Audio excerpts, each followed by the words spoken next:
Assalamualaikum warahmatullahi wabarakatuh. Ketemu dengan saya Devi Juliani, guru bidang studi sejarah di SMA Islam An-Nizam Medan.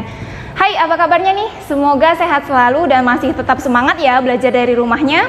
Kita ketemu dalam mata pelajaran sejarah. Pastinya kita akan membahas materi-materi sejarah yang menyenangkan. Baik, pada video pembelajaran kali ini kita sudah masuk kepada pembahasan pada bab 3, Sejarah Indonesia di kelas 12.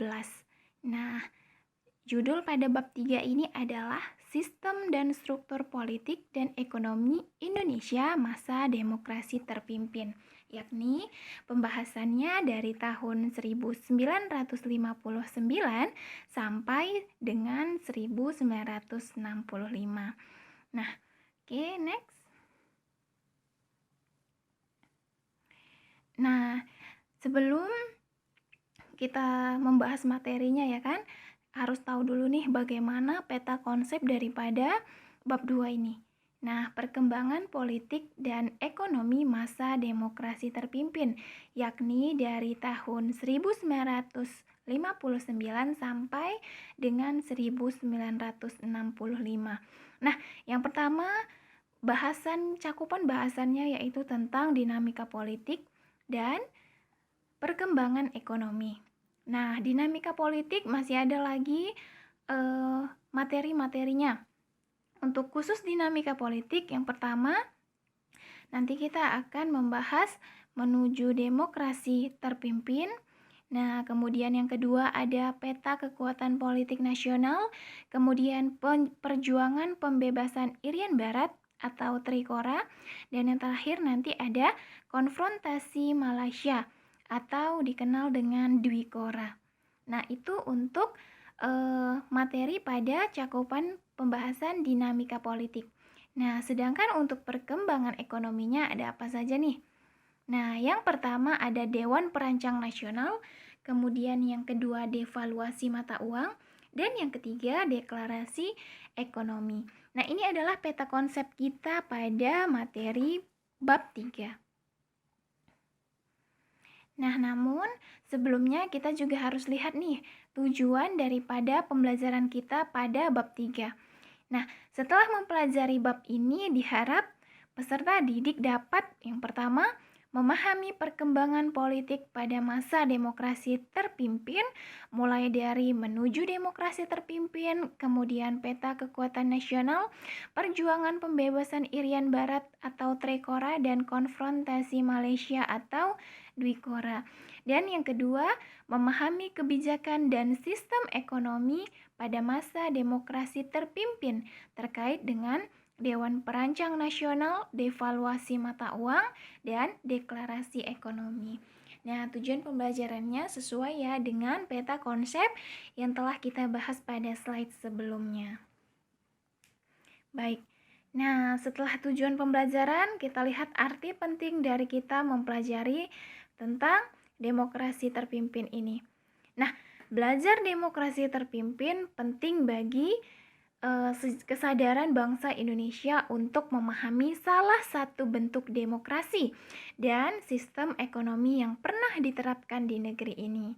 Pemahaman dan pengalaman kita akan kehidupan berdemokrasi diharapkan menjadi semakin kaya, tentu dengan kesadaran akan kekurangan dan kelebihan yang ada. Oke. Nah, kita masuk kepada pembahasan yang pertama yaitu dinamika politik masa demokrasi terpimpin. Yang diawali pertama yaitu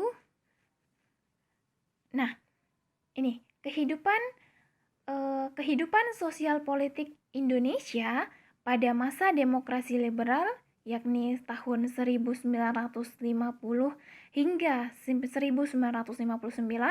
Nah, ini sudah kita bahas ya pada video-video pembelajaran sebelumnya, yakni lebih tepatnya itu pembahasan pada bab 2 kita. Itu kita sudah bahas bagaimana kemudian demokrasi liberal ini belum pernah mencapai kestabilan secara nasional, bahkan sampai pada kabinet yang terakhir gitu ya kan. Kabinet yang silih berganti membuat program kerja kabinet tidak dapat dijalankan sebagaimana mestinya. Partai-partai politik saling bersaing dan saling menjatuhkan. mereka lebih mengutamakan kepentingan kelompok masing-masing. Nah, inilah yang terjadi pada masa demokrasi liberal. Ini juga menjadi salah satu latar belakang daripada diberlakukannya demokrasi terpimpin di Indonesia. Nah, kita lihat latar belakang dibentuknya demokrasi terpimpin, yaitu yang pertama, sebab khususnya yaitu kegagalan Dewan Konstituante. Nah, kita tahu ya, Dewan Konstituante yang telah dipilih pada pemilihan umum pertama pada tahun 1955. Nah, ternyata Dewan Konstituante ini telah gagal menyusun undang-undang yang baru. Kemudian banyaknya fraksi partai yang mementingkan kepentingan partainya sendiri. Nah, ini sebab khusus daripada dibentuknya demokrasi terpimpin. Kemudian sebab umum, yaitu pelaksanaan sistem demokrasi liberal yang gagal. Terjadinya pergantian kabinet secara terus-menerus dan banyak terjadi gerakan separatisme yang terjadi di Indonesia. Jadi seiring silih bergantinya kabinet tadi, di setiap daerah itu juga banyak terjadi pergolakan-pergolakan. Nah, ini sebab umum dibentuknya demokrasi terpimpin. Nah, karena kondisi demokrasi Indonesia yang menyedihkan pada masa itu ya kan, maka Presiden Soekarno kemudian menginginkan penyederhanaan partai politik yang ada sesuai hasil pemilu tahun 1955. Nah, dalam konsepsinya dibentuklah kabinet berkaki 4. Nah, kabinet berkaki 4 ini apa? Yaitu wakil-wakil dari partai PNI, Masyumi, NU, dan PKI. Nah, kenapa kemudian hanya diambil dari keempat partai ini, yakni PNI, Masyumi, NU, dan PKI? Karena memang pada pemilihan umum pertama kali pada tahun 1955, keempat partai inilah yang memegang peranan terpenting. Keempat partai inilah menjadi partai besar pada masa itu karena mereka mendapatkan kursi-kursi terbanyak pada pemerintahan, ya kan? Nah, bukan berarti partai yang lain tidak ada, tetapi keempat partai ini yang lebih mendominasi, gitu. Nah, kemudian membentuk Dewan Nasional yang terdiri dari golongan fungsional di dalam masyarakat. Nah, konsepsi presiden tanggal 21 Februari 1957. Nah, sebenarnya ketika kita berbicara tentang demokrasi terpimpin ini panjang sekali ya kan, pembahasannya itu luas. Nah, namun dalam video pembelajaran kali ini berusaha untuk menyingkat ataupun menyimpulkan agar tidak terlalu bertele-tele. Namun tujuan utama ataupun topiknya tetap dapat gitu ya kan. Nah, dalam pembaruan struktur politik harus diberlakukan sistem demokrasi terpimpin yang didukung oleh kekuatan-kekuatan yang mencerminkan aspirasi masyarakat secara seimbang. Nah, pembentukan kabinet gotong royong berdasarkan imbangan kekuatan masyarakat yang terdiri atas wakil partai-partai politik dan kekuatan golongan politik baru yang diberi nama oleh Presiden Soekarno sebagai golongan fungsional atau golongan karya. Nah, kemudian upaya Presiden Soekarno. Pertama, yaitu pembentukan Dewan Nasional, tepatnya pada 6 Mei 1957. Jadi sejak saat itu, Presiden mencoba mengganti sistem demokrasi parlementer atau liberal menjadi demokrasi terpimpin. Nah, melalui panitia perumusan Dewan Nasional dibahas mengenai usulan kembali ke Undang-Undang Dasar 1945 yang diajukan oleh KSAD Letnan Jenderal Nasution sebagai landasan pelaksanaan demokrasi terpimpin. Nah, usulan ini awalnya ditolak oleh wakil-wakil partai tadi ya kan, namun ternyata disetujui oleh Soekarno. Nah, langkah selanjutnya yang dilakukan oleh Soekarno adalah mengeluarkan suatu keputusan pada tanggal 19 Februari 1959 yang kemudian disampaikan di hadapan anggota DPR pada tanggal 2 Maret 1959.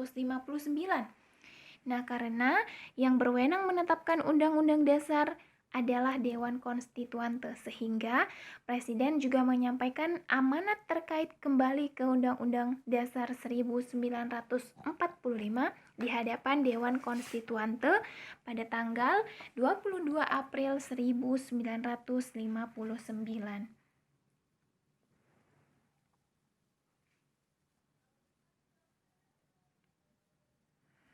Nah, Dewan Konstituante kemudian mengadakan pemungutan suara untuk mengambil keputusan terhadap usulan Presiden. Namun, setelah melakukan pemungutan suara sebanyak 3 kali, tidak mencapai quorum untuk menetapkan kembali Undang-Undang Dasar 1945. Nah, jadi memang untuk kembali ke Undang-Undang Dasar 1945 ini tidak mudah gitu, karena memang harus mengadakan pemungutan suara, ya kan, setuju atau tidak. Nah, ternyata setelah melakukan pemungutan suara sebanyak 3 kali pun itu belum mencapai quorum untuk bisa kembali ke Undang-Undang Dasar 1945 tadi. Kemudian keesokan harinya, yakni tanggal 3 Juni 1959, Dewan Konstituante mengadakan reses yang akhirnya untuk selamanya. Nah, maksudnya di sini apa? Hal ini disebabkan beberapa fraksi dalam Dewan Konstituante tidak akan menghadiri sidang lagi kecuali untuk pembubaran Dewan Konstituante.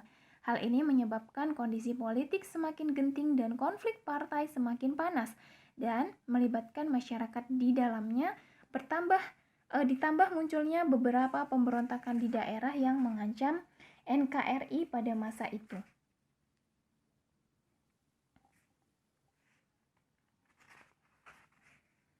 Nah, jadi salah satu pertanda berakhirnya demokrasi liberal kemudian mulai berlakunya demokrasi terpimpin yaitu dengan dikeluarkannya dekret presiden pada tanggal 5 Juli 1959.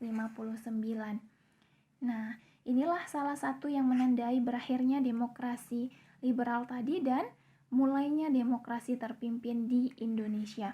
Nah, kita lihat apa isi daripada dekret presiden yang dikeluarkan oleh Insinyur Soekarno pada tanggal 5 Juli 1959, tepatnya pada pukul 17.00 pada hari Minggu dalam suatu upacara resmi yang berlangsung selama 15 menit di Istana Merdeka.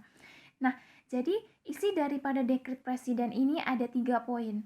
Nah, yang pertama yaitu menetapkan pembubaran Dewan Konstituante. Karena tadi memang kita sudah bahas di sebelumnya ya, bahwasanya Dewan Konstituante yang dibentuk pada pemilihan umum 1955 tadi itu gagal untuk membuat undang-undang baru, sehingga dibubarkanlah Dewan Konstituante ini tadi. Nah, kemudian yang kedua yaitu menetapkan Undang-Undang Dasar 1945 berlaku bagi segenap bangsa Indonesia dan seluruh tumpah darah Indonesia, terhitung mulai tanggal penetapan dekret dan tidak berlakunya lagi Undang-Undang Sementara atau UUDS. Jadi sebelumnya kita menggunakan Undang-Undang Dasar Sementara, yakni pada demokrasi liberal, ya kan? Nah, setelah berakhirnya demokrasi liberal dan mulainya demokrasi terpimpin di Indonesia, maka kita kembali kepada Undang-Undang Dasar 1945 tadi. Nah, kemudian yang ketiga, pembentukan MPRS yang terdiri atas anggota DPR, Dewan Perwakilan Rakyat, ditambah dengan utusan-utusan dan golongan, serta pembentukan Dewan Pertimbangan Agung Sementara atau DPAS. Nah, ini adalah isi daripada dekret presiden yang dikeluarkan pada 5 Juli 1959. Nah, ini adalah materi singkat kita pada pembahasan mengenai menuju demokrasi terpimpin. Nah, sebenarnya masih banyak pembahasan pada materi kali ini, tapi akan kita bahas pada video-video pembelajaran selanjutnya. Nah, karena di video pembelajaran kali ini kita fokus membahas menuju demokrasi terpimpin, yakni bagaimana berakhirnya demokrasi liberal dan mulai berlakunya demokrasi terpimpin di Indonesia. Nah, kesimpulannya adalah salah satu yang menandai berakhirnya demokrasi liberal ataupun demokrasi parlementer yaitu dengan dikeluarkannya dekret presiden pada tanggal 5 Juli 1959 oleh Presiden Soekarno. Baik, di video pembelajaran selanjutnya kita akan membahas kelanjutan dari materi kita yaitu peta kekuatan politik nasional. Nah, semoga bermanfaat dan saya akhiri. Wassalamualaikum. Demikian pembelajaran kita kali ini. Sampai ketemu di video-video pembelajaran selanjutnya ya. Jangan lupa like, komen, dan share video ini. SMA Islam Aniza Medan, unggul, cerdas, Islami. Wassalamualaikum.